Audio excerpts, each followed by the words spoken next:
John McDonald, The Message of a Master. Introduction to the Reader. The following pages are the result of a series of notes collected and set down in the form of a story and a system of practice, which accounts for the style of arrangement. The sequential order as originally received has been carefully adhered to that its value to the reader might not be lessened. It sets forth no creed or dogma, but teaches in a clear, understandable, simple way, step by step, a practical, workable procedure based upon divine law, for the mastery of environment and conditions. Surely, there is an unexplainable something within its pages which carries a wonderful power for helpfulness and which saturates the reader with a dynamic realization and conviction of what it teaches. This is not a volume to be hurriedly or superficially read. It must be studied in order to gain the priceless wisdom which it contains. Therefore it is strongly urged that, after having been read through once or twice, it be given the slow, deep, deliberate study which has proved to be the profitable way with a work of this kind. Read it as though it were a message directed to none but yourself. Try to reason out each proposition to your own satisfaction and to get the spirit back of the words. Then apply its teachings to fit your own individual nature and understanding. During your perusal of these pages, should any ideas occur to you concerning your work or ambitions, it is well to lay the book aside for a few moments and meditate upon them. Many profitable ideas have come to readers in this way. John McDonald, The Message of a Master. Part 1, The Search. Chapter 1.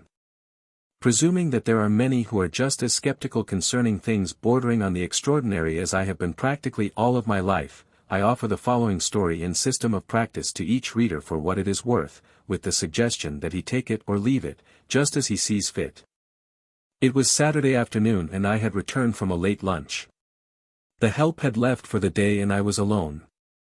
My business had dropped off considerably of late, and while conditions were not alarming, yet they were sufficient to cause me some concern. Then again, I had recently indulged in some real estate speculation which had not proved successful. Taking it all in all, it was not a very cheerful outlook. In fact, the most serious problem of my business career was up for solution. Sitting there in deep thought in an effort to discover a way out, I was aroused by the telephone bell. Placing the receiver to my ear, I was startled at hearing the familiar voice of my old friend, David B. It required no great stretch of the imagination to believe it a voice from the dead, for less than a month before he had left for Europe on the urgent advice of his physician to take an ocean voyage, preferably, but get away somewhere, in the hope that a change would effect an improvement in his condition, which was a serious breakdown, due to worry over conditions which, strangely, were similar to what I was now experiencing. As he spoke, his voice carried such striking power and feeling that I was reminded of my last impression of Dave as we sorrowfully parted with him, a miserable shadow of his former self, and we questioned as to whether we would ever see him again. But here he was back again, and surely some great change had taken place in him. Remarking that a miracle must have happened, he assured me that I had guessed about right, adding, "Tom, I know that you are puzzled over my early return, and I also know that you never expected to see me again. But I'm back and I'm the luckiest man in the world, for I learned something that I never knew existed. Tom, nothing is impossible with me any more, for I can do anything. I am master of my own destiny and I can make my life anything that I wish it to be. Oh, don't think I'm crazy. Wait until you hear my story." Feigning a laugh to cover my serious curiosity, I remarked that he must have stumbled over some newfangled religion. To which he replied, "On the contrary, it concerns no religion of any kind or of anybody. You see, I met a master. A wonderful man who has so developed his powers that he can do anything, and he taught me a secret that no price could ever buy. You know that I lost my health and I lost my wealth. Well, I have regained my health and I will have the wealth in no time. Oh, it's a strange story." Of course I became excited to see him at once and went to his inquiry about the club. I replied that there were no changes. He hung up after saying, "Meet me there at 9 o'clock tonight and I will unfold a series of the most remarkable and fortunate happenings that could fall to the lot of any man." I sat there unmoved for some minutes like a man in a dream, so completely absorbed had I become in the remarkable recital. Upon recovering myself, I became possessed of the feeling that I had suddenly grown too big for the office. That I had outgrown that little place. I must get outside and expand in the fresh air. Feverish with excitement, I put on my hat and stepped out. Feeling that there was something wonderful for me in his story, I was seized with an uncontrollable desire to hear it at once. I turned in the direction of his office, but recalling that he was no longer there, was forced to wait until evening. The remainder of that day was spent in restlessly pacing the streets, and I was greatly relieved when the hour to go to the club arrived. Having resolved to get Dave away where we would not be disturbed, I entered and stepped quickly to the desk, only to be informed that he had telephoned some time before to tell me that he had been called away and would be back the following evening. Trying to conceal disappointment and feelings, I turned quickly and was greeted by 3 friends who had seen him, and each was excitedly trying to tell me of the wonders that had taken place. Miserable and disconsolate, I broke away from them without uttering a word, walked out into the night and home. Too agitated for sleep, the greater part of the night was passed in restless confusion. Assailed by the most illogical thoughts, I decided that the whole thing was a myth, conjured up in a mind weakened as the result of affliction. How utterly ridiculous to allow myself to become upset by such a fairy tale. But no, somehow the thing would not go away, but kept forcing itself upon me, until in desperation I tried to console myself with the assurance that I would at any cost learn the truth or falsity of the whole matter the next day. Chapter 2. Following instructions which I had left at the club to be delivered to him immediately upon his return, Dave picked me up at my home in a new, high-priced car, and we drove out to a highway cafe. There, in a private dining room, undisturbed by the presence of others, I had opportunity to study my old friend.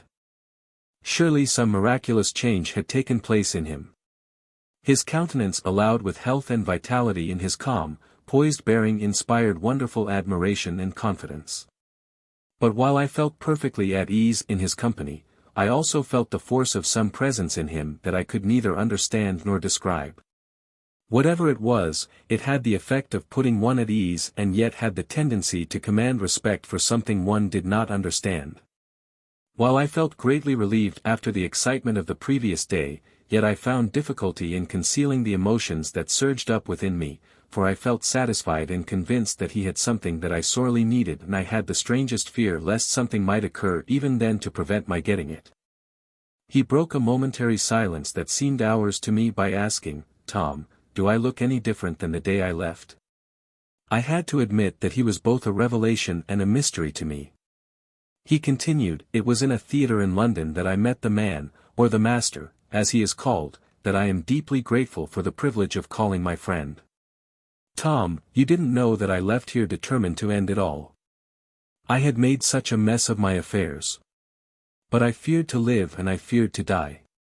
I couldn't rest. To keep moving was my only relief. I guess I was what the world would call a hopeless case. As I look back upon that evening in London, how well I now realize that my utter despondency and the intense longing to find something to relieve me drew me and my dear friend together. I had decided upon a regular orchestra seat, but discovered that for some unexplainable reason I had ordered a box and found myself seated beside my friend. Extraordinary happenings, such as this, occur frequently to many of us and are explained away, because of our ignorance, as merely coincidences. But I know differently now. I could feel that my uneasiness attracted his attention. The wonderful radiance of his countenance assured that he was an unusual personage, and I felt an instinctive urge to open my heart to him. The remark, "I am sorely troubled," uttered by a character upon the stage started our acquaintance. I replied, "So am I," in just a whisper, but my friend heard it, and turning to me he asked, "Are you troubled?"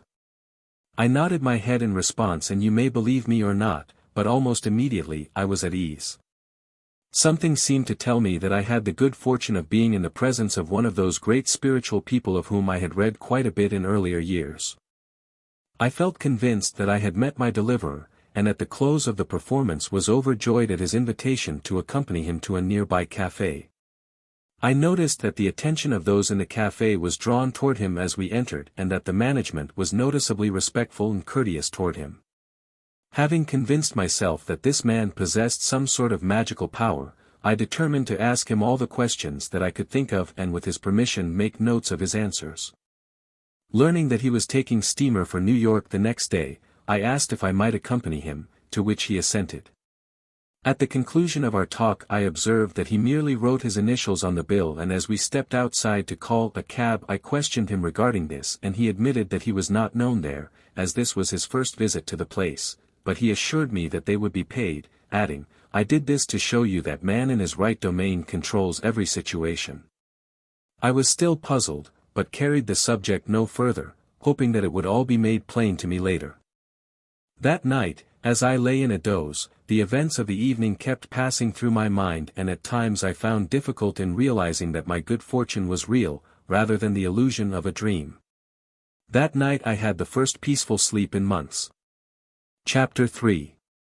The following morning, up early and supremely happy and eager for what the day would unfold, I immediately applied for a reservation on the steamer, only to be informed that they had a full passenger list, but as I turned away, almost heartbroken at such an unfortunate turn of events, I was recalled by the clerk with the information that a reservation had just been cancelled and that I might have it. Instantly I felt forcibly struck with the thought that here was more of my friend's magic, as I then called it, and I was not mistaken, for he later admitted that he had made a place for me. "Of course, you do not understand how the thing works, Tom. Neither did I, at the time, but I do now, and it is oh, so simple. I believe its simplicity causes it to be overlooked." Presently my friend arrived, with servant, and, as usual, being surrounded by attendants eager to be of service and assistance. I clung to him persistently throughout the entire voyage, and he appeared to enjoy my company. The first evening out, I visited him in his luxuriously furnished stateroom, for he has the best of everything wherever he goes, and while explaining the wonderful forces that man in his ignorance has permitted to lie dormant within him, he gave me several demonstrations of the powers that he has developed. He did things that were actually astounding. He asked, "Why cannot you do what I do? Why cannot all do as I do? I have no powers that you are not endowed with." Here is my answer. Because of my knowledge of universal law, I have developed the God-given powers within me, while you, in your ignorance, have been dissipating and scattering yours. All men use the same power, for in all the universe there is but one power. This is self-evident, as you shall see. Continuing, he said, the great masses of humanity are using the law destructively, or partially so, and the scales are balanced against them. Here and there, among the masses, we find an occasional outstanding figure who has achieved greatness or success, and he is erroneously singled out as lucky or as a genius, when the fact is that he has made use of the law, whether knowingly or unknowingly, it matters not, at least sufficiently to have the scales balanced in his favor. How plain this is to the one who knows. Before the discovery of the law governing the use of electricity, this great force was lying dormant throughout the universe, at least as far as man's knowledge was concerned. He had first to discover the law before he could turn it to his advantage. Just so with this universal law. Happiness is man's rightful heritage. It is the summum bonum of his aspirations. The very soul of man cries out for happiness, but he misinterprets it in terms of money. Why? Because money is a means to an end. It is the motive power which drives us on in our quest for the ultimate, which is happiness. In the world there cannot be happiness without money. Therefore the occupation of acquiring money is a worthy and commendable one. Why should man, the supreme creation of the universe, suffer all sorts of lack, misery, and unhappiness when such inferior creatures as the beasts of the field, the birds of the air and the fish of the sea are bountifully supplied? For any man, no matter what his station in life, to take the stand that it is the destiny of man to want for anything that will contribute to his happiness or that of his family is ridiculous. Somebody discovers the law governing the use of etheric waves and we have radio. Millions of people are now enjoying its advantages. They tune into what they want and they get it. There is a great lesson in this, for believe me, you may have anything you want and in abundance, when you learn to tune in with an infinitely greater power than electricity or its vehicle, radio. With a power that you have had from the beginning. The captain of this ship could just as easily own it as run it. One position is no more difficult of attainment than the other. He tuned into the captaincy successfully. Ownership was a little more distant and he did not try for distance. That is all. The actual difference in the two positions is merely the difference in two words. Nothing more, as you shall see very plainly when we get a little further along. Each night, after retiring to my room, I would sit up until early morning reading my notes of the day and preparing questions for the next. He told me that I was very receptive, because of my eagerness, sincerity, and trust, and that it was a pleasure to instruct me. And in gratitude I acknowledged that no price was too high or sacrifice too great in return for such knowledge. In answer to my question as to when and how he discovered such a secret, he said, "I discovered nothing and to me it is no secret. This knowledge has been in our family as far back as our records go. I use it because I know it to be the easy, certain way of accomplishing a purpose, while you have known only the difficult, uncertain way." He seemed never to want to take credit for anything, always claiming that no credit was due him. Chapter 4. I was rapidly regaining my health and strength and was becoming fired with an irresistible ambition to get back and start all over again. Censuring myself for having wasted so many valuable years in fruitless effort in my old way, I was eager to start in the new way.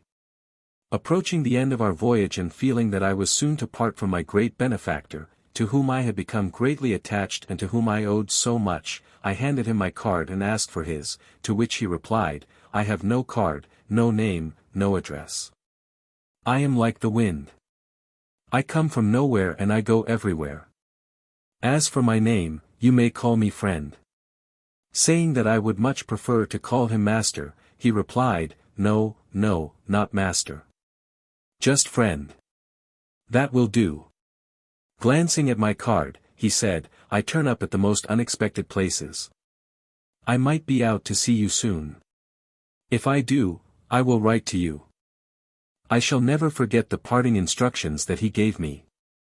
In a manner like a parent with a child, he said, "You are indeed a fortunate man. Just think of the millions of gifted, highly talented people, many blessed with rare qualities for success and leadership whose achievements would mean so much to their fellow men and happiness and contentment to themselves and their families who do not know what you know. But who go on striving and straining, wasting their precious life force, only to find themselves dissatisfied, discouraged, disheartened, crushed, as you once were, yet spurred on by that divine spark, that irresistible urge within by which they instinctively realize that there is a way but which they, in their ignorance, misinterpret and consequently find themselves failures after years of despairing effort. All this you can now avoid. Go home. You have learned all that you will need. If you will diligently follow the instructions that I have given, you may reach any heights. You may accomplish any worthy purpose easily and quickly. There need be no limit to your possibilities. Your successes will multiply and increase in proportion to your master of the law. With each success your faith in the law grows stronger until you reach the point of conviction. Then you are invincible. Bear in mind the warning that I have repeatedly given you. Reveal nothing of this to even your dearest friend. To do so before you are powerfully fortified in the law would only tend to interfere with your plans, but particularly, it would result in the scattering of your forces and consequently weaken their power for your good. Therefore, keep your secret securely locked within your heart. You will never be able to work out another's problems. Neither will another be able to work out yours. This is strictly a matter for each individual. Accomplishment of anything, in any line, is the result of the operation of this inner force, discovered and set to work, and this must be done by each one for himself. There is no other way. When the time arrives that you shall have retired from commercial pursuits, you may, after seeking the guidance of your conscience, release it for the benefit of others. Thus liberated from further commercial allurements, you will be free to devote your life to the uplift of your fellow man, lending your help to freeing him from the bondage of want, misery and unhappiness. Reluctantly parting with my benefactor as he entered a taxi with his servant and gave directions to this hotel, I started down the street unconscious of the crowds and with such a peculiar sensation of exaltation and buoyancy that I seemed to be just floating along rather than walking. Sleep had no attraction for me, and it was with difficulty that I induced myself to retire to a hotel. On the train speeding home I carefully avoided all unnecessary contact with my fellow passengers. I kept to my stateroom.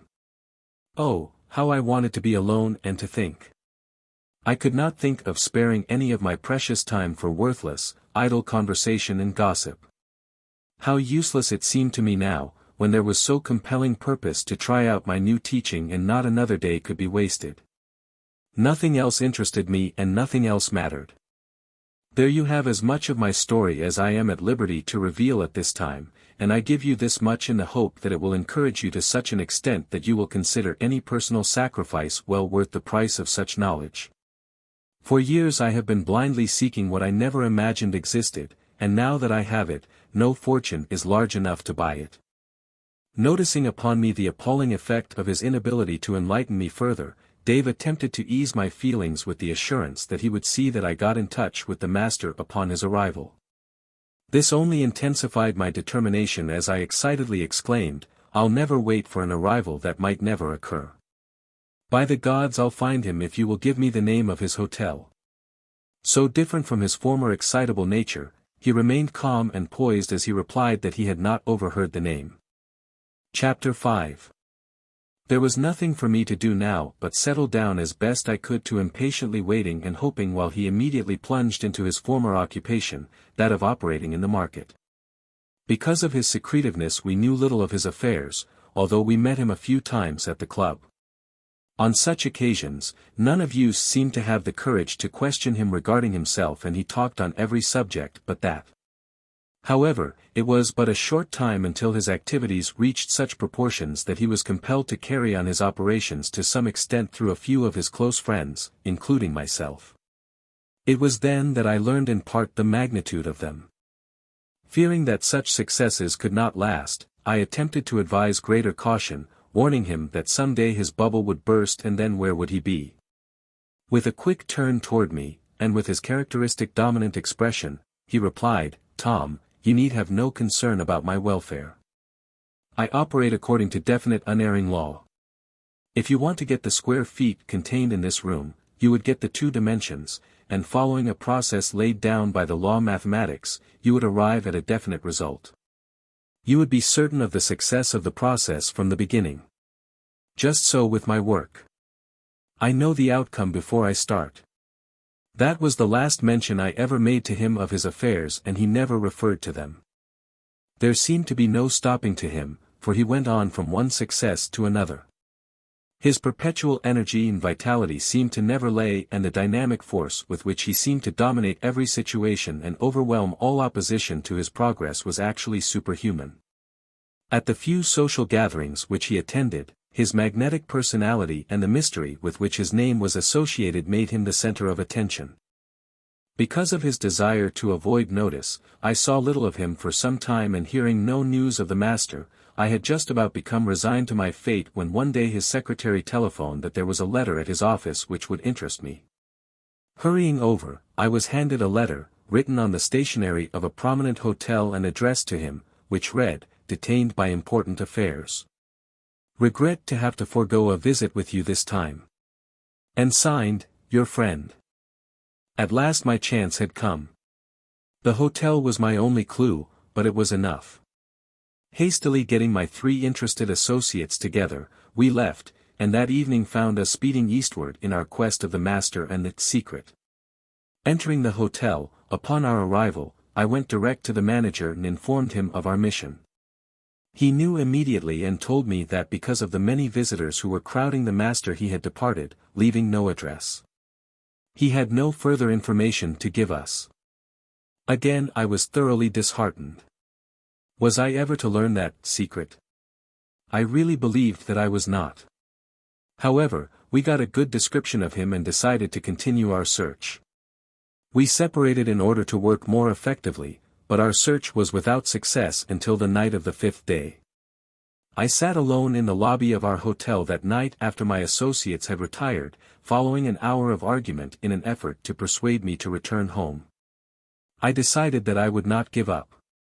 I would continue the search forever, if necessary. Sitting there in a deserted corner at that hour in the early morning, my feelings suddenly changed from utter despondency to joyous elation. Somehow I knew that my search was at an end, and while pondering over this I became possessed of a sense of some presence behind me. Immediately, a hand touched my shoulder. I arose, turned, and there before me, I looked into the most magnificent face that I have ever seen. And the eyes. They sparkled like jewels. And a voice said, "Are you looking for me?" I merely answered, "I am," for I knew it was he. I will not go into his explanation of the causes which led up to our meeting, but after a long talk, during which he explained that his time was so busily occupied that there was no way in which he could give any instructions, that he was not even receiving visitors during this short visit to this country, but that he would advise me of his next visit, I vehemently exclaimed with all the intensity of my being that I was desperately in need of him, that we had come thousands of miles to learn his wisdom, and that I was willing to sacrifice anything for just a little of his knowledge. My desperation and the intensity of my appeal must have aroused his compassion, for he agreed to receive us for instructions the following morning at his apartment. Chapter 6. The sight that met our eyes as we entered his apartment that morning will stand out vividly in my memory. Never before or since have I seen such luxuriance and extravagance displayed as in the furnishings of that place. It seemed like desecration to tread upon those magnificent silk rugs as we were led by his servant through a room delicately perfumed and an abundance of flowers artistically arranged, to a room which appeared to be his study and where chairs had already been placed for us. His entry immediately after was followed by a round of introductions, names, occupations and general remarks. We had expected to see him attired in some gorgeous style in keeping with his surroundings, but were struck by the simplicity in both his dress and his bearing. My impression was that being conscious of his power, he preferred to shun publicity and people rather than be the object of any attention, and he explained the presence of the furnishings by saying that he loved beautiful things and therefore surrounded himself with them. He began our instructions by saying, "You may have come here in expectation of seeing a mysterious being endowed with mystic powers. A sort of magician who can pull a fortune out of the air and pass it over to you. You have very much misled yourselves. I am just an ordinary man, no different than you are. The world calls such as me, a master.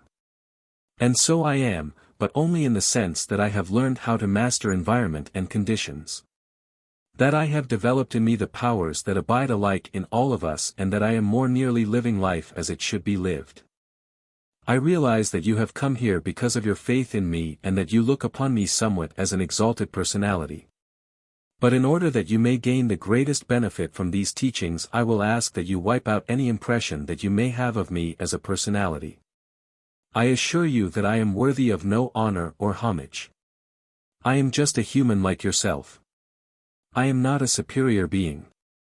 Rather, I am a humble being, thankful for the knowledge that I have gained. I made no discoveries. I received these instructions in much the same manner that I am about to give them to you. You will find no difficulty in putting these principles into practice in your everyday affairs. They are as available to you as to me, for this great law is no respecter of persons. It is the highest and most effective possible in worldly affairs and is well worth learning, for its practice results in a life that is well worth living. Employing these principles wisely and intelligently, there can be no uncertainty as to the outcome of any undertaking and no limit to your possibilities. As you go on, your confidence increases and you find that your powers are increasing. You accomplish greater things with greater ease and greater speed. As its growth in you increases, your accomplishments increase likewise. With many, remarkable improvement comes quickly, as in the case of your friend who is responsible for you being here today. With others, the growth is more gradual. The difference is not any difference in the individual, for all are endowed with the same capacity, but it is a difference in the degree of intensity employed. However, no man could ever receive these instructions and not become a better man because of them. No greater things are accomplished in the consciousness of personality. That is impossible, for personality is limiting. Therefore, accept these lessons for just what they mean to you alone as an individual entity. Let not my presence of your impression of me influence you in any way in your studies. Learn from my words only, not from me. Now let us proceed. The end of Part 1. John McDonald, The Message of a Master. Part 2, The Message. Chapter 1. In imparting the principles of this law to you, I will ask that you overlook any apparent contradictions, for, of necessity, they are bound to occur when treating upon a subject of this kind in order that propositions otherwise obscure may be made clear. And again, you must understand that I am using your language to convey my meaning and I meet with some difficulty in doing so. I want you to bear in mind this advice. Take these teachings for just what they mean to you individually. If some statements do not appear to you at this time, make no effort to force yourself to accept them. What you might reject or fail to understand now will no doubt appear plain and become valuable to you later, as your capacity to receive increases. There are times when the changing of words makes a subject more clear and appealing to people of different mentalities.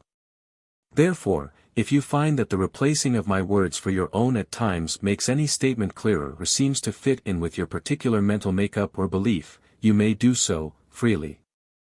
He who is wise in his own conceit, who approaches a subject in an attitude of doubt and resistance, will learn little. There is not much hope for him. But he who takes up any subject in an open mind, willing to learn anything that will contribute to his advancement, comfort and happiness, is wise. Therefore, while I do not ask that you believe all that I tell you, for to do so would be to intrude upon your God-given freedom of thought, yet neither do I wish you to doubt or resist what I tell you, for that would prevent you from gaining the help you are seeking. For your own highest and greatest good, your attitude should be just this: I am going to take these teachings in an open-minded, neutral attitude, determined that I shall gain all the benefit there is in them for me. The fact that I do not understand or even believe any particular statement or proposition at this time, does not necessarily make it any the less true. To be able to make use of the law as outlined, it is necessary that you have a clear understanding of its operation. To this end, I will illustrate, wherever possible, the different propositions with examples in nature that you will find all about you and that will help you in reasoning out these truths to a logical conclusion. Your mind, which is yourself, can be likened to a house which the accumulation of years has cluttered with thousands of unnecessary pieces of furniture, pictures, ornaments and other things, all strewn around and heaped everywhere, with the result that while the outside of that house might present a good appearance, the inside is a mass of confusion and disorder. How utterly impossible to accomplish anything under such conditions, for you cannot go after one thing without stumbling over another. No order. No purpose. No progress. The first necessary move, then, is to rid that house of all but the furnishings essential to success. Chapter 2. How did you get here? You grew from a minute cell smaller than the point of a pin. Just think. A cell or seed the size of a pinpoint contained within itself in essence and in entirety, the wonderful being that you are today. Surely, that cell could not possibly contain the material forms, no matter how infinitesimal they might be, of body, head, hair, arms, legs, hands, feet and all the wonderful organs of the body. Well, then, how did you arrive at your full stature as you now appear? There is but one logical answer: that cell contained a spark of mind, the one and only power supreme in man. That spark of mind, true to the law of its own being, held a fixed image or picture of you and you unfolded, grew and eventually outpictured or become objectified in obedience to that law. Surely, you cannot reasonably deny that, in the process of nature, you originated in a cell. And you will not deny that you could not be contained bodily in that cell. Therefore, the only conclusion is, that you must have been in that cell mentally. Should your understanding fail to immediately grasp this truth, your reasoning faculty will readily admit that there is a power at work in that cell unfolding according to a definite plan. So intelligence must be present. Admitting the presence of intelligence, it follows that we must admit of the presence of mind. It is necessary at this point to get one fact clearly before you, for it is the fundamental basis from which we proceed, and that clearly is this, that mind, no matter what form it is apparently contained in, holds images, pictures. And any picture firmly held in any mind, in any form, is bound to come forth. This is the great, unchanging universal law which, when we cooperate with it intelligently, makes us absolute masters of conditions and environment. Can you not recall instances when you have secretly expressed a desire within yourself for some particular thing, or that you might meet a particular person, when shortly, that thing becomes your possession or that person appears, and you might exclaim, "Isn't it a coincidence? I was thinking of you just this morning." It is no coincidence at all. Not at all strange. It was the natural outcome of the operation of definite law. If this be true, why do not all wishes or thoughts appear? Many do, but because of the absence of alertness, due to ignorance of the law, they pass unnoticed. And again, many do not manifest at all. To illustrate this, I can use your knowledge of radio. You attempt to tune into one station for some delightful music, but because of there being a number of others on the air, your reward is a jumble of confusion. But should you reach that station when others are temporarily off, you get it clearly and your desire is gratified. The answer to the question is this: it happened that, by chance, those thoughts or desires which appeared arose at just the instant when there were no other conflicting thoughts present to nullify their power, and the mind, instead of being divided among many thoughts, threw its great force in with the one and it became out-pictured or externalized. You have experienced times when your mind became a complete blank for just a moment and you found yourself staring out into space. If at that instant it were possible to inject any wish, any desire, with sufficient force, nothing upon earth could prevent it from coming forth instantly. Now, what is the cause of the confusion prevailing in mind which weakens your thoughts? It is the false belief that there is a power of powers outside of you greater than the power within you. If through a system of practice, conditions within you became such that every constructive thought automatically out-pictured, you would be master of all conditions or circumstances that in any way concerned you or affected your life. Would you not? Chapter 3. The next step in your instructions is this: the consciousness or fixed picture in mind of anything, any condition, any circumstance, is the actual thing itself, and what you experience through the five senses is the mental picture out-pictured, or made visible or tangible, identically the same as the artist who puts his mental pictures upon the canvas, the hand, in his case, being merely the instrument through which the mind expresses and which is under the guidance and direction of the mind. Does not medical science agree that the human body undergoes a complete change every 11 months? This means that the cells of which your entire body is composed die and are passed off at such a rate that you do not possess as little as one cell of the body you had a year ago. You remember many years back, do you not? Many happenings or your childhood can be recalled to memory. How can you remember back through those many years and your brain is not yet a year old? Because you are mind. You are not body.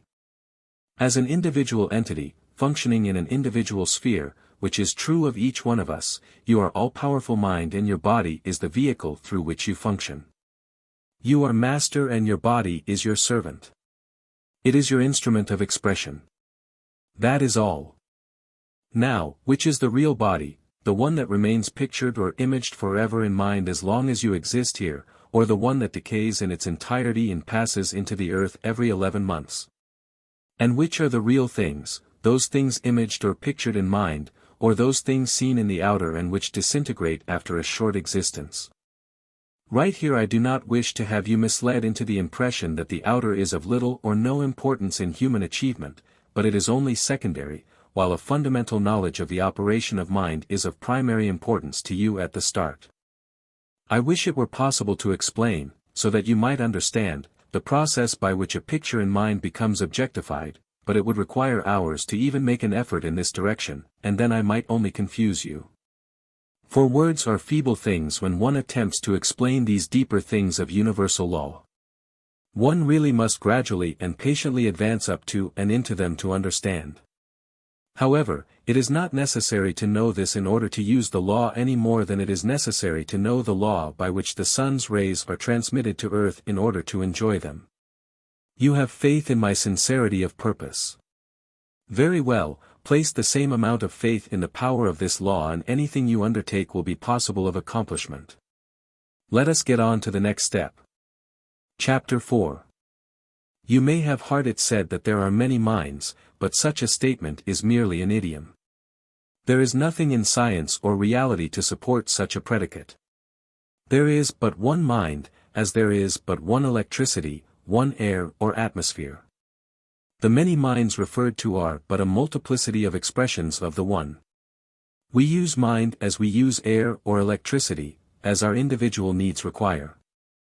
I will now ask that you bear with me for a time while I make use of a contradiction in order that I may simplify the next subject. It becomes necessary for me to refer to three minds, or, properly speaking, three phases of mind. You are apparently made up of three minds. The one which controls the functioning of the body in which, for want of a better word, I will call the deeper mind. This mind we are not particularly concerned with, and properly should not be. It knows its duties better than we do. We can cooperate with this mind to our great profit in both health and strength by keeping our thoughts off the body. By forgetting that we have a body and thereby refraining from interfering with the proper functioning of this deeper mind, we will find that it will get along very nicely. The other two minds in which we are greatly interested and with which we must deal from this time forth, are what I might name the inner and outer minds. Those two minds you will readily recognize from the fact that when you take sides within yourself upon a subject and find yourself carrying on a spirited controversy with yourself, you are engaging these two minds. The proper office of the outer mind, which is in touch with external things through the medium of the five senses, is to transmit its desires to the inner mind, which is the seat of power within you and which, by its very nature, has no consciousness of duality, since it has no faculty of discrimination. It knows no impossible, no failure, no obstacle, or limit or lack. It depends upon the guidance of the outer mind and throws its great, unlimited force into anything that the outer mind may direct. I can better illustrate the character of the inner mind by again comparing it with electricity. As electricity is the greatest power in the world, so is the inner mind the greatest power in your being. Of themselves, neither operates independently but depends upon a separate agency to incite them to action, and both bring helpful or harmful results according to the wisdom or ignorance with which they are directed. This being true, how important, then, for the outer to unite with the inner and cooperate with it, and if this were the condition in human affairs, man would be master of his environment instead of being the slave of circumstance. Why are all not supermen instead of merely men? For this reason, the outer mind forms a desire which is automatically taken up by the inner mind and, in turn, it immediately proceeds to function toward bringing it forth.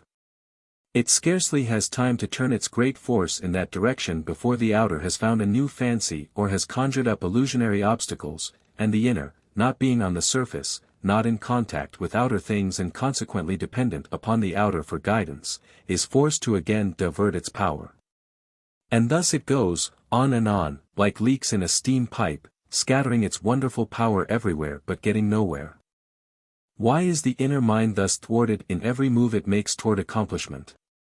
Why? Because the outer judges everything by what the eye and ear reports and transmit that message to the inner. What do we find humanity doing? We find them taking pictures of what they experience daily in the outer world, developing the sensitized film, then printing those pictures upon themselves within. The procedure should be just the reverse. I know whereof I speak when I say that we have been endowed with the capacity and the power to create desirable pictures within and to find them automatically printed in the outer world of our environment. And it is a simple process, as you will see later. When we can do this, we have mastery. And not before. Well, then, you would say, the need must be to discipline the outer mind, since it seems to be the offender. Just so. But since it meets up with thousands of experiences almost daily, ordinary methods of training might require years to accomplish results. Or, at best, such training would be a long drawn-out process. There is a quicker and better way. A method which, when put into operation, employs the usefulness of the outer mind without taking into account its vacillating willfulness. Chapter 5. And the first step in this direction follows. We will suppose that there is an urgent need for you to reach a certain town as quickly as possible. When you step into your automobile, you naturally picture in mind a given point of destination and turn your face in that direction. If that point be distant, you may become diverted onto wrong roads many times, but upon noting this, you return and again take the proper course, guided by what? By the picture in mind of the place you are headed for, and you get there. You held to a set definite objective until you reached it. You held your objective or destination in mind without any particular effort or strain and merely returned the car to the proper road when you found that it had strayed, and you got there. Thus it is with us. A set definite objective must be established if we are to accomplish anything in a big way. What do I mean by establishing a set definite objective? Is it as simple as it sounds? No, not at the start. Would you set your objective at 1,000,000 immediately and start out thoughtlessly to make it overnight? Yes, you might, if you have the capacity to see 1,000,000 as an immediate possibility. But this is quite rare. The wise thing to do is to grow to it as the marathon runner begins by first running a mile. Then he goes 2 miles, then 3. Thus he expands his capacity to eventually cover the full distance. Why is a set definite objective necessary? There are 3 reasons. First, the inner mind is the positive pole of your being, while the outer is the negative pole, as in geology the North Pole is the positive and the South Pole the negative. There must be a positive and negative in everything in the universe in order to complete a circuit or circle, without which there would be no activity, no motion. To illustrate this, there would be no forward if we had no backward. There could be no up if there were no down. There never could have been such a quality as good if there were no evil, so called. How could there have been light without darkness? For us to be conscious of one thing, there must be another opposite by which to compare it or it remains non-existent to us. Now, in everything that is obedient to law, the positive dominates and governs and the negative serves. But mankind reverses this. The outer mind looks out upon the world and reports strife, competition, obstacles, impossibilities and similar conditions. Why? Because of the absence of direction, it is left to wander without a purpose and thus, aimlessly wandering, it accepts everything. The set definite objective, firmly imaged or pictured in mind, immediately whips the outer into line by giving it a fixed duty to perform. This, automatically, without any effort on your part, infuses into it the positive quality of the inner mind, and since the law of the universe and, therefore, also of your being, cannot change, negative conditions, including individuals, serve it and therefore you. And again, automatically, positive conditions and individuals are attracted to you as surely as the steel particles are attracted to the magnet. That is the first reason. Second, the atmosphere, or ether, as we prefer to name it, is filled with millions upon millions of thoughts which are forever in motion. The hundreds of stations in your country, all broadcasting simultaneously, give you a slight idea of the thoughts in the air. Every human being is a broadcasting station and everybody is a receiving set. This explains why I am able to answer your questions instantly, before you have had to form them into words. The fact that I have been getting your thoughts before you have expressed them and which have been puzzling you, is now made clear. This is a faculty developed after years of training. This faculty was always in me and is within you. I have brought out and made use of mine, while yours lies dormant almost entirely. To get back to our subject. The man who has no set definite objective is tuning in to everything and getting nothing. He is unfortunate indeed, for he is at the mercy of millions of conflicting thoughts and his is a life of confusion and distress.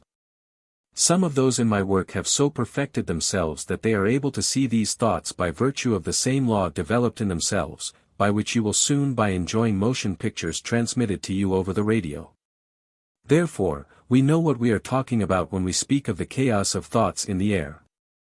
On the other hand, the man who has a set definite objective deliberately tunes into one thing, which action automatically makes him positive and consequently wipes out the others. If it is money he wants, he gets it. If it is position he wants, he gets it. Nothing that such a man tunes into can be withheld from him. Third, when you set your mind upon anything, whether it be small or large, a pencil, a hat, automobile, a home or great riches, whether it be tangible like these or intangible, such as an education, a profession or travel, you transfer a portion of your life force to that thing, or how could it be otherwise drawn to you? And you continue to nourish it as long as it is held in mind, and the intensity of your desire governs the power with which the force is directed. So you can see that were even a positive man to direct his force at several objectives, that force becomes divided and each objective receives but a feeble stimulus, resulting in slow reaction or none at all. Have you a great ultimate goal to reach requiring the attainment of lesser objectives on the way? Well, then, let the many lie inactive and direct your force at the nearest or first, and that being accomplished, take up the next and thus follow on as they occur in sequential order. Have I now given you the law in its entirety? Well, in a sense, I have. Then again, I have not. To instruct one as to what to do is good, but to show one how to do it is better. It is not only necessary that we learn how to attain, but we must also learn how to maintain. I will, therefore, go further and give you an important requirement in successful achievement, and that is secretiveness.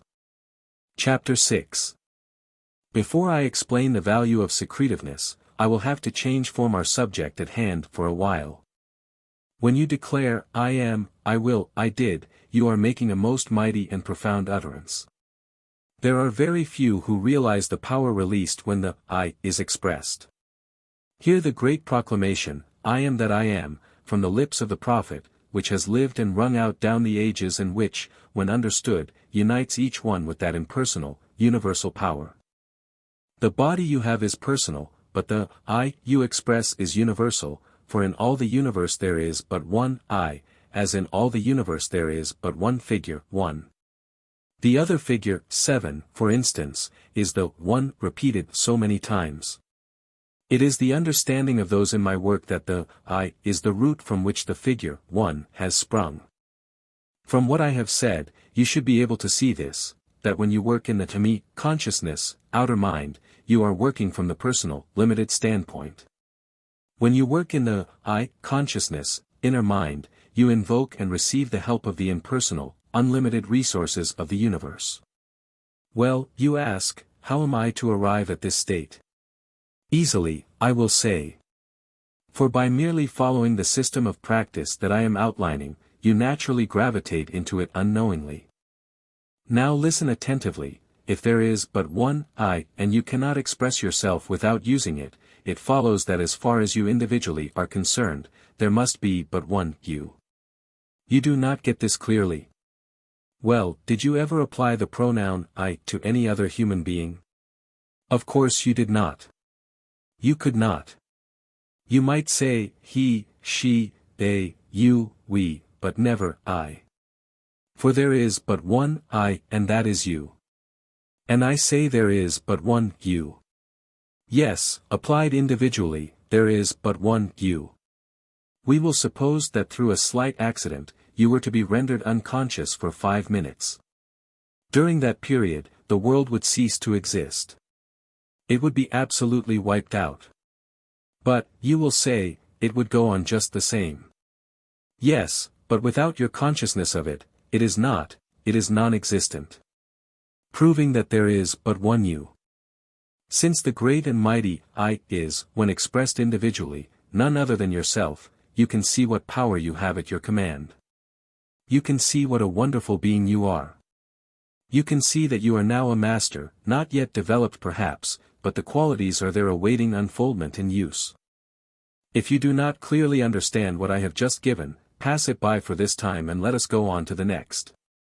You can later reason it out for yourself and see the truth of it. You might question the value of such detailed explanation, but I have a purpose, and that purpose is to force you to think deeply, with intensity.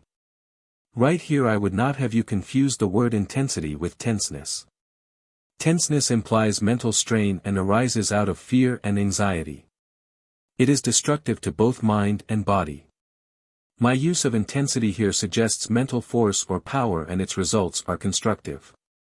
You know thus far that progress depends upon the degree of sustained intensity in a given direction. And you know that progress is very rapid these days. We must travel as rapidly as the world or give up, and when we give up we immediately begin to retrograde. To enjoy enduring success we should travel a little in advance of the world. The persistent inner urge in the race mind to reach an objective more speedily, eventually crystallized and pictured itself in the form of an automobile, which was the first big step in fast transportation for general use. But since it is the nature of mind to forever reach out for greater achievement, the airplane came into being in obedience to the mind of man to find a way faster and not subject to the obstacles incident to automobile travel. And thus mind moves, and thus it will move forever. Open your eyes and look about you. Cannot you discern the trend? Mind is forever reaching out and has not stopped at the airplane as a rapid mode of travel. I hesitate to tell you what the next great step in this direction will be, but I will tell you this. Mind is so rapidly coming into its own, that in a not far distant future, the man who knows the law and uses it will be supreme, and the ignorant one who refuses to see this will just remain in bondage to his false beliefs. How important, then, to learn the law of thinking things through rather than follow the time-worn method of attempting to force them through. One is mastery and the other slavery. Returning to the subject, the value of secretiveness lies in the fact that, being impersonal and universal, the I throws its power in with whatever words it is coupled, and when your plans are expressed in words verbally, they become released and their force is spent. The outer mind has found a way of escape and your purpose has lost its necessary momentum. Chapter 7. The next requisite I might term your nourishment or reserve. We know that few are capable of sustained effort, and that is the reason why we have comparatively few outstanding successes. You have learned that your great power lies not upon the surface but deep within your being, in your inner mind. The average human lives upon the surface, ignorant of his great interior power. Placing what little faith he has, in the outer mind, he is governed by its false reports, and as a result he is constantly in a turmoil of confusion, strife and strain until he succumbs, discouraged and disheartened, broken in health and spirit. Why is this so? Why is it a common expression that a man who accumulates wealth pays dearly for it in health and vitality? Because, as I have already told you, when he intensifies upon a given objective, he automatically transfers to it a portion of his vital life force. This is all very well and necessary, but such a practice continued, with no replenishment to keep that life force nourished, drains it, and the result is trouble. It is your rightful heritage, your birthright, to have anything that you desire and without limit, for, as I have said, you are in a sense the only one here, for yours is the only consciousness in existence as far as you are concerned. You can never know another. Those things that you desire were put here for you to use and enjoy. If not, why are they here?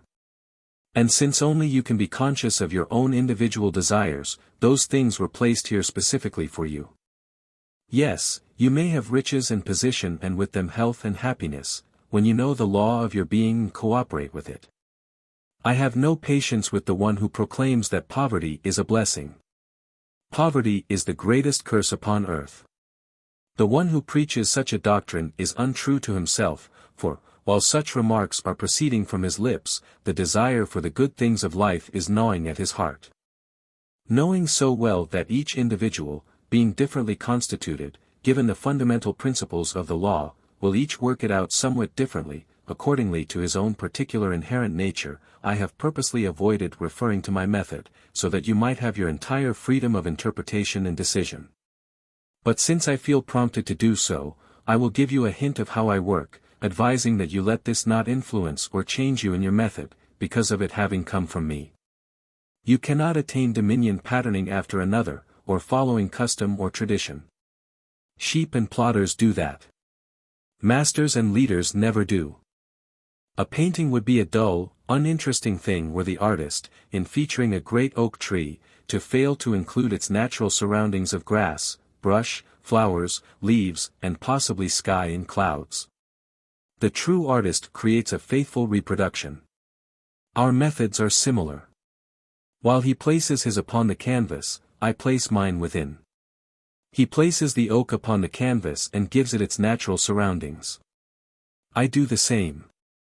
To bring his picture forth, he is compelled to concentrate upon it to the exclusion of all else that would tend to draw him away from his purpose. So am I. At times something in the external suggests the picture to him. At other times, inspiration suggests it.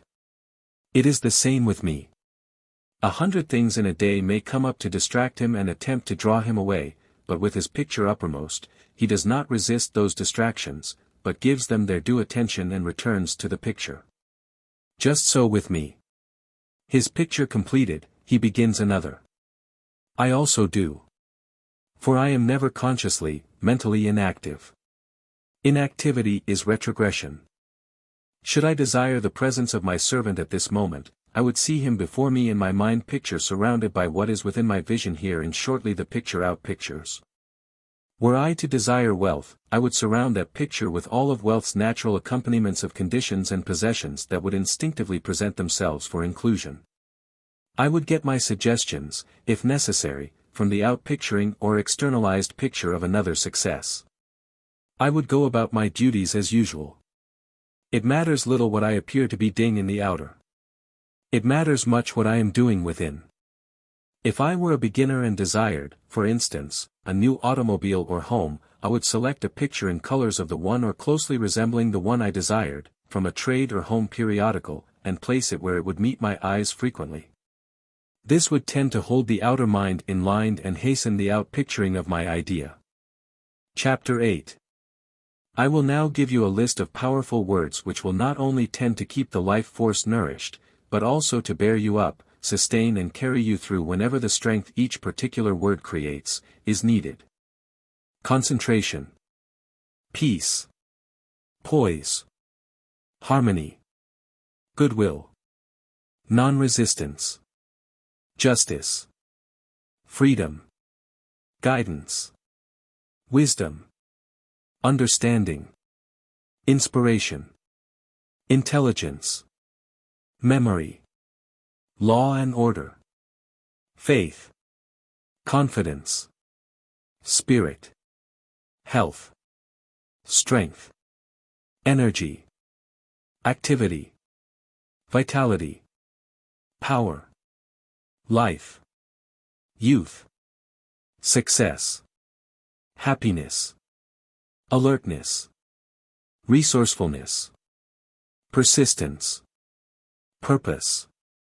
Achievement. Mastery. Dominion.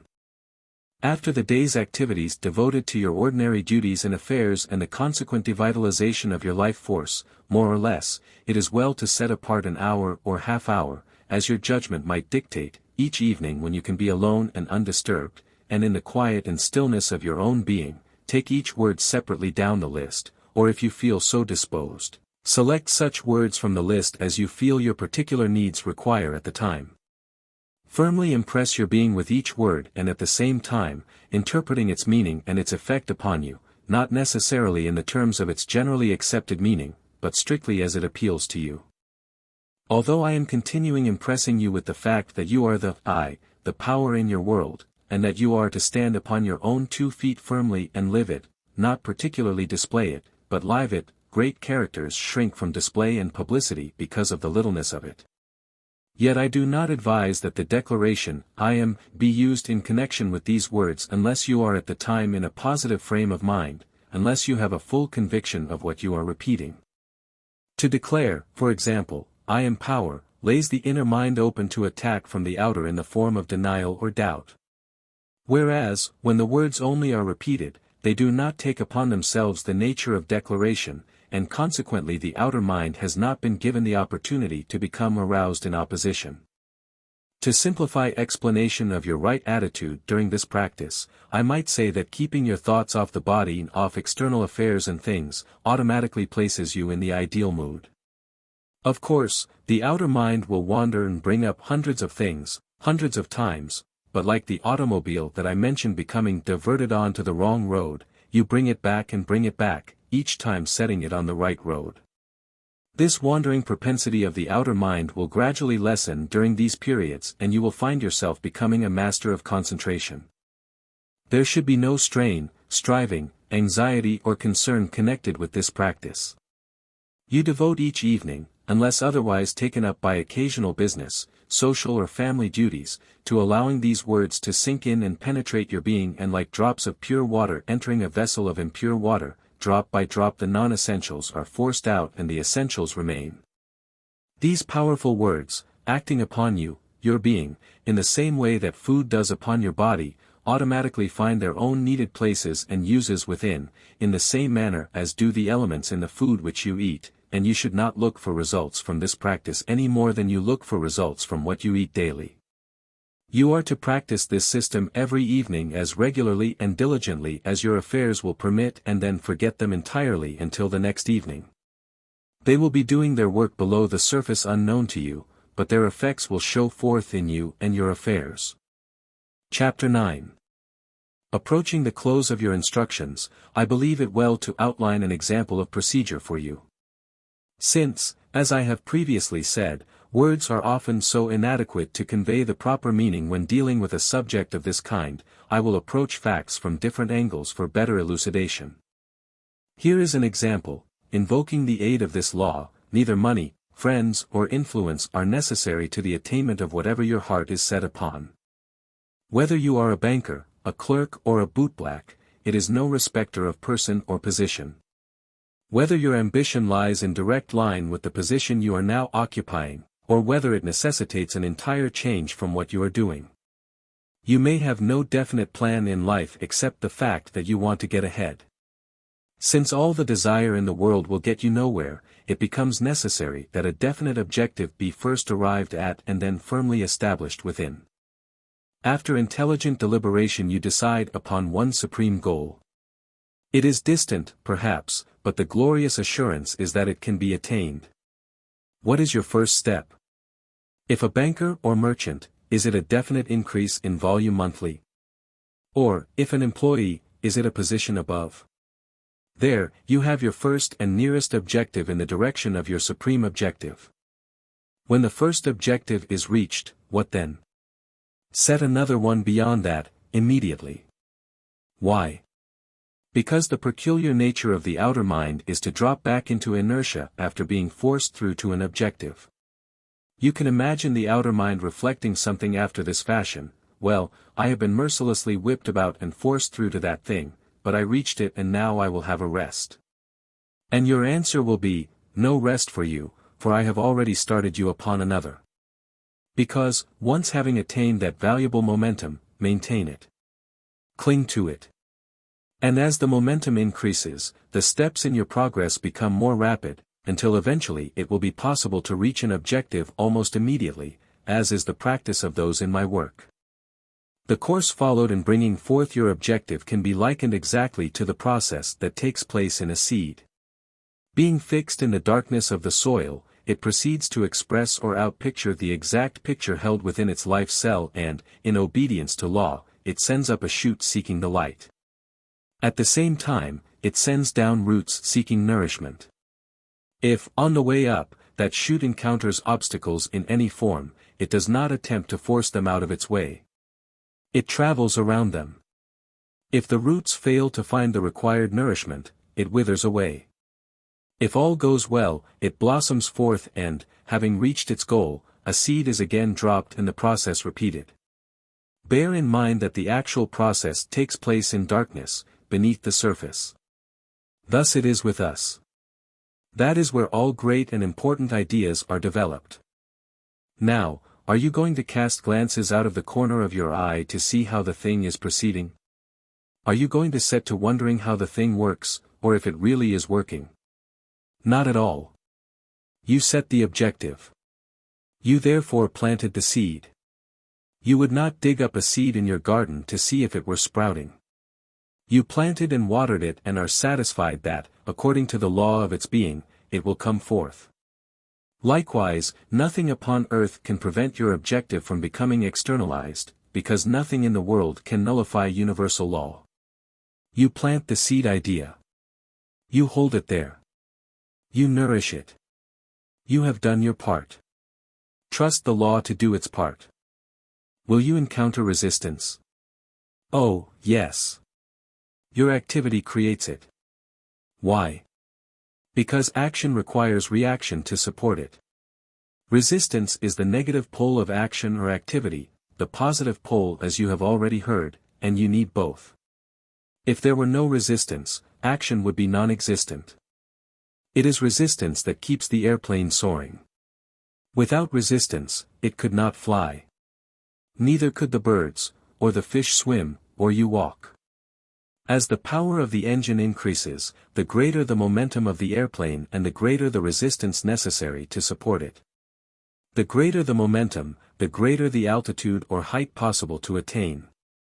With the decrease in engine power comes the decrease in momentum and the consequent dropping of the plane. This is an example for us. Momentum must be attained and then maintained if we are to reach the heights of achievement.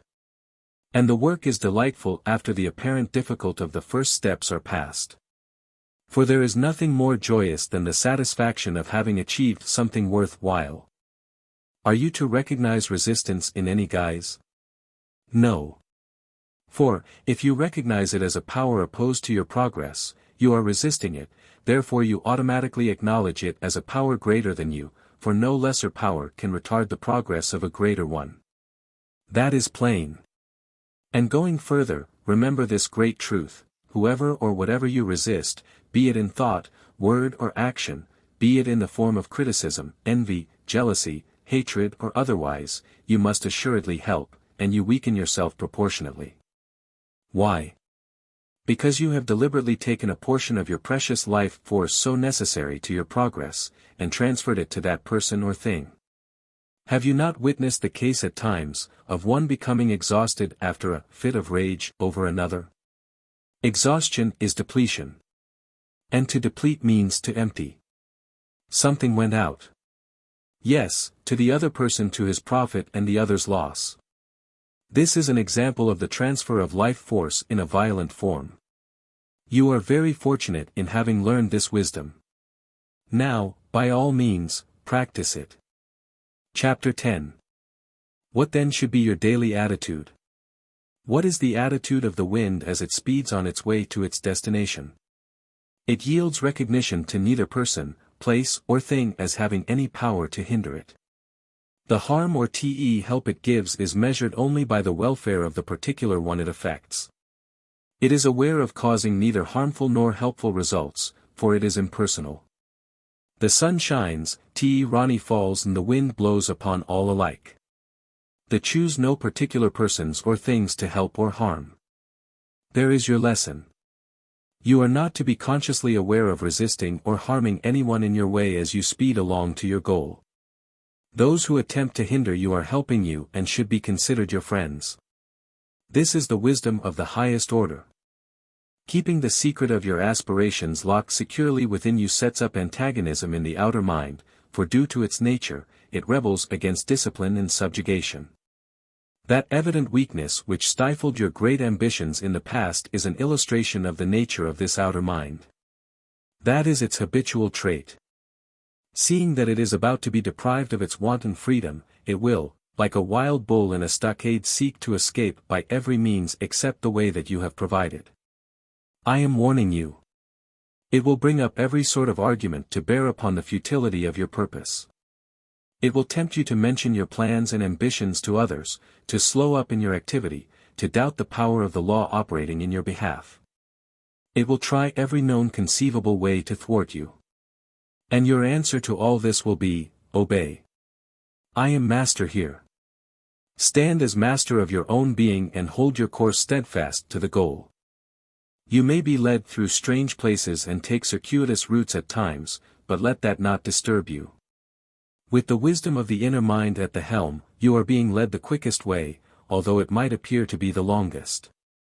This advice is necessary for you now as a beginner, but as you grow in practice you will find that these qualities become a part of your very being. They then function automatically, entirely without any conscious effort on your part. What is the result? Due to the persistent holding to the goal and your absolutely airtight secretiveness, the outer mind finds no escape for its increasing energy, and in desperation, it plunges through, like the overload of steam through the safety valve of a boiler, and your objective is reached. We have come to the close of your instructions. Go forth and practice what you know. Living the law will make you a character of notice. People will be instinctively attracted to you both upon the street and among your social and business associates, without knowing why. You will become a mysterious being to the world. Let this not turn your head, but rather in humble gratitude, give thanks to the great supreme power that has made this possible. The end.